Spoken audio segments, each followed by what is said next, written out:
Guys, I'm back. Rate my refurb. I'm at a property in Warsaw. This terraced house used to look like this. Now it looks like this. Let's rate it 1 to 10, find out how he's done, and will he do it again?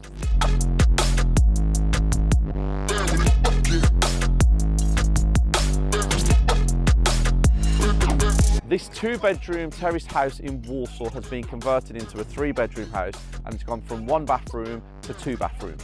Now, let's see how good the refurb is. I know who the builders are, I know who the owner is, and I'm going to give it my honest review. Straight into what I think is a second living room. We've gone from the positive Steve to the negative Steve. We have this around there. All the other ones, from what I can see straight away, look good. This one doesn't look great. Here's the man himself. There he is. Kev, I think you might have introduced yourself. I don't know how the video's going. I'm not sure what he's doing, but I did see you film outside before I pulled up. I'm Kev, and we are stood outside my property in Warsaw. This is, or was, a 2-bed, 1-bath, and we've converted it into 3-bed, 2-bath, family home, which has been done to an impeccable standard. Numbers on this, purchased this for 110, fees were about 11, and the refurb's just come in just over 60k. It's now currently on the market for 195, which I'm hoping, as we've only been on the market a few days and there's been several viewings booked already, that we'll achieve full asking price, which will mean we make a profit of about 10,000, which is not great, but considering the amount of challenges we've faced on this project, I'll take that. We had ideas of converting it to a HMO, but after conversations with yourself, we decided it's probably not the right thing to do at this stage in my journey. So we went with converting it to a 3-bedroom, 2-bathroom family home. Yep. Because we knew the demand for rental would be really high, and the demand for first-time buyers or investment landlords, this would be great. Great area. Yes. Great capital appreciation over the 5-10 years. Yeah. And like you said, great rental market. So, things I love. Spotlights. Yeah. Floating radiators. Brand new skirting board. And the flooring's beautiful. Yeah. New doors. Yes. New architrave. Yes. It's been decorated to a great standard. Yeah. I like what you've done here by using a cheaper plug socket because it's going to be covered by the TV. Exactly. Where you've gone with the, what colour would you say these are? So they say they're like nickel black or something. I would have said that because obviously they're not chrome. Yes. But I wanted you to say it first in case I got it wrong. How you found it? Wow. That's how has he found the renovation process yes. of being a real property developer? Yeah. And not a social media property developer? Absolutely. It's been challenging. It's okay. probably the word I'd use the best. You enjoyed it though? But yeah, I've enjoyed it a lot. And when I talk about the real side of it, and a lot of people say to me, well, would you do it again? I'm like, without hesitation, 100% yes, I'd do it again. Well, if it was easy, yeah, everybody would be doing it. It's okay to criticise from the bottom, but you don't see people criticising from the top. Exactly. It always comes from the crabs in the bucket. You keep doing what you're doing. This is an amazing job. And this is the first room. And I think, yeah, everything that I teach, you have basically implemented in here. I think the biggest thing that anybody will ever face in anything they do, whether it's property or anything related, is having someone to turn to just ask questions. Right, I've got this problem. How do I fix it? I want to do this. What do you think? I'm thinking of doing this, but I'm not sure because I'm not sure, like, let's say the end user. So what would you do? And obviously, as we've discussed on this particular project, we've had a fair few issues, and just having someone to turn to, just to go, am I doing the right thing? Yes. Could I have done it better? Yes. It's worth its weight in gold. The only thing that I would have changed is that front door. I wouldn't have put the glass in. I would have had it full with the bar, but only because of the area and safety. Yeah. That's what I would have done. Lead us. Show me the rest of the house, please. Sure. Come with us, guys. Come on. Keep coming. Keep coming. She tried to get out of the way. Look. Show her. Living room. Yeah, Second one. but we've left it very open. So Okay. someone could have that as a living room Yep. and they could have this as a dining room Yep. or vice versa. Okay. So that was the biggest change. Remove the chimney breast here and in the bedroom, because we'll see upstairs later that the bedroom's a little bit smaller, so we wanted to gain some space. And then we put the French doors in as well, which... If you come around this way and you can see these French doors, I know there's a little bit of rubbish out in the garden at the moment, but what a great feature. Couple of things that I did spot in here. The joint in the wall there. Yeah. From the plasterboard. That looks like it's not really settled great, has it? Yeah, that's it. Yeah, so we have done a little bit of work on it, but it needs a little bit more work. Yeah, that does need a little bit more Yeah. work. Again, spotlights, floating radiators, chrome, nickel sockets. Nice doors. Yes. Nice doors. Why did you paint them that colour? Just wanted to break it up. A Okay. lot of white in here. There's a lot of white, and we Would you just have left them oak? no, because we were going to go oak, but again we wanted to do something a little bit different. Okay. Just purely wanted to do something a bit different. But Which is- because we were going with the black features, we thought it worked quite well with the grey. What's your thoughts? I like it. I do. Okay. See how she's hiding around the back of the video, guys. Oh, also, comment below, guys. Let me know if you like these types of videos where they're more vloggy. Is that the word I'm looking for? Personal. Feels like Relaxed. look here. Not so staged and shot by shot by shot by shot. I like it to flow. Come this way. Let's go. Being in the kitchen is... It's not as spacious. No, It's not as spacious. Didn't really have a lot of room to work with, did you? absolutely not. No. The colours make it better. Yes. These cupboards. And guess what, guys? This wasn't from Howden's, was it? No. It wasn't from Howden's. No. Spotlights, boiler, hob, oven, extract fan. I like the sink. Yeah. Fitting of the kitchen is exceptional. Absolutely exceptional. It all looks in line. Doesn't really look. Is it open that way? Yeah. Oh, They've got to change them. I don't like that. They've got to change it. Yes. Yeah. And does the fridge open that way as well? Yeah, so the fridge needs changing and everything. So Yes, that's a flaw, guys. This should not be opening this way in a room like this. not at No. all. After speaking with the contractor, he told me of 25 years of being in the property game as a builder that these types of houses are just renowned for damp. So we encountered probably 2-3 weeks of delays because of dealing with the damp, which cost probably in excess of £10,000 to rectify. Not only that, we've faced delays with contractors, various ones not coming when they say they were going to come, which then means the other ones can't come in.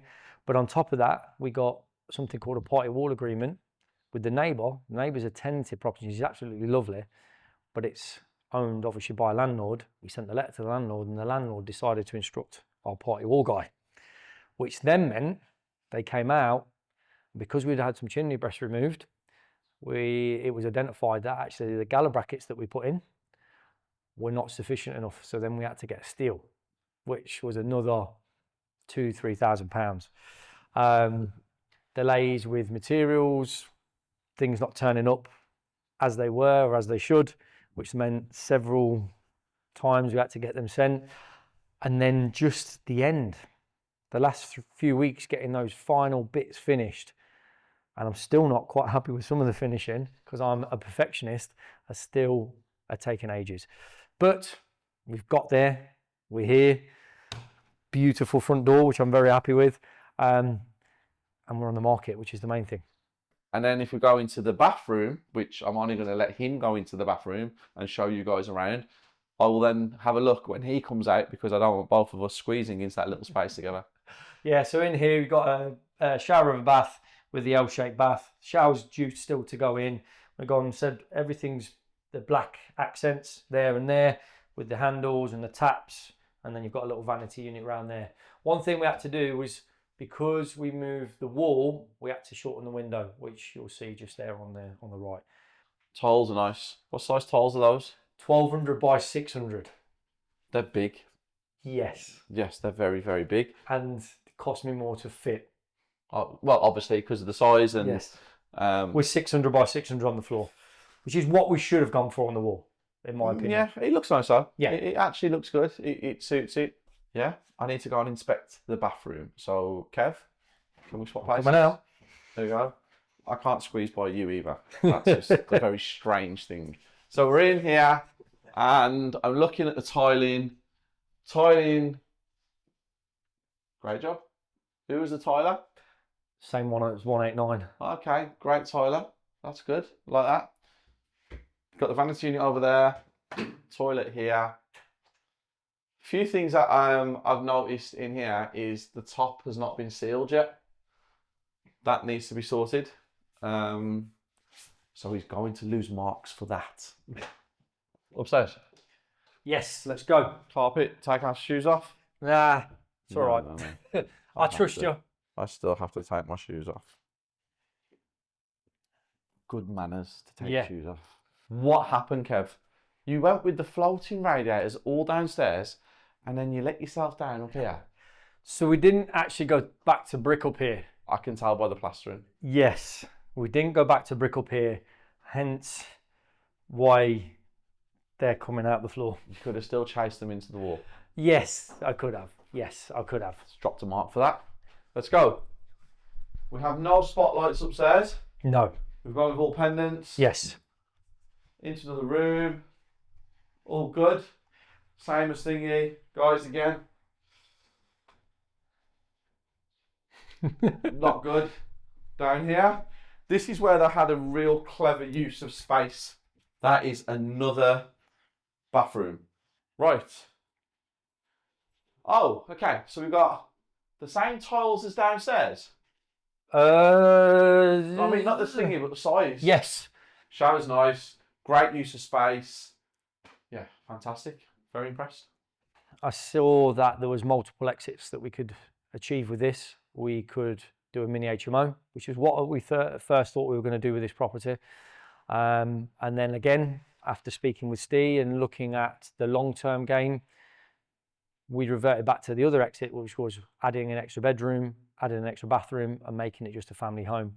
Looking at the demographic of what the area is like and understanding what the rental demand is like, it suits a first-time buyer or it suits an investor to take it on and rent it out. So yeah, that was probably what attracted me to it, having the multiple exits, which I think is really critical when anybody's looking to invest in property. So I am now going to rate your refurb. Okay. Now, you know how I am. You've been to more than 10 of my developments. Yes, I have. You see certain things that I do. I do. You watch. What do you rate your own refurb? Because again, this is being my first flip and I want it to be absolutely exceptional, I'm being quite critical with some of the finishing, where I know as we've been going round and when it's not been on camera, you'll be like, yeah, but that's just standard, that's just acceptable. I'm sort of like a 7 or an 8. Oh, wow. Thinks highly of himself. Thinks very highly of himself. There's a few things in here, like the switches had a few rough edges. Yeah. I wish you'd have chased the pipes out of the floor, out of the wall for the radiators upstairs. There's a couple of joins in skirting boards which wasn't absolutely pristine. Yep. But all in all, I'm inclined to give you a 6.5/7. 7. I'm going to go with 7. But you followed all of the things that help when it comes to a flip. Yeah. You did do the radiators downstairs. Yes. You did put the new doors on, Yes. the better ones. The kitchen is beautiful. You put the patio doors in the back door. You have upgraded the property nicely, and you should be very, very proud of your first ever flip.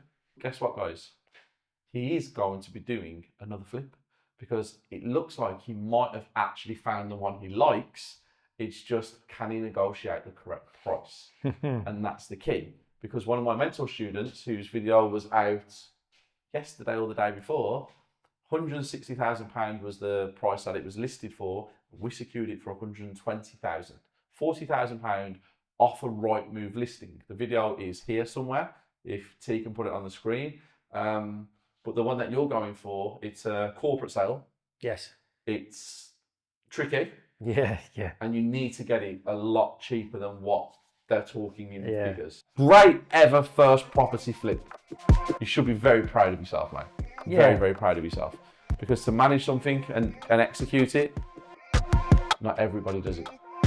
That's true. That's very true. So Very yeah, true. I am, but like you said, we'll do things slightly different on the next one. If you guys want to learn how to do property flips and do them correctly, and make sure that you understand all of the variables, make sure you understand the conveyancing, the purchasing, negotiation, due diligence, end values, I can keep going and going and going and going.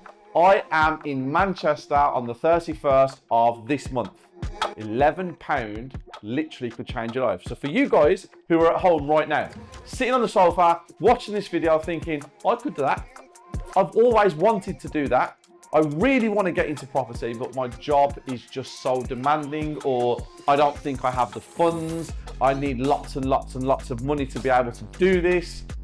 I can break all of those myths in your head and actually show you how you can get from the sofa, from your job, from the office, if you work at Starbucks, whatever your job is, you can transition into property if you come and listen to what I have to say. No rubbish, no nonsense, no get rich quick scheme, none of that. You have to experience it for yourself. £11 for a ticket. That could potentially change your entire life. Don't miss out. See you guys soon.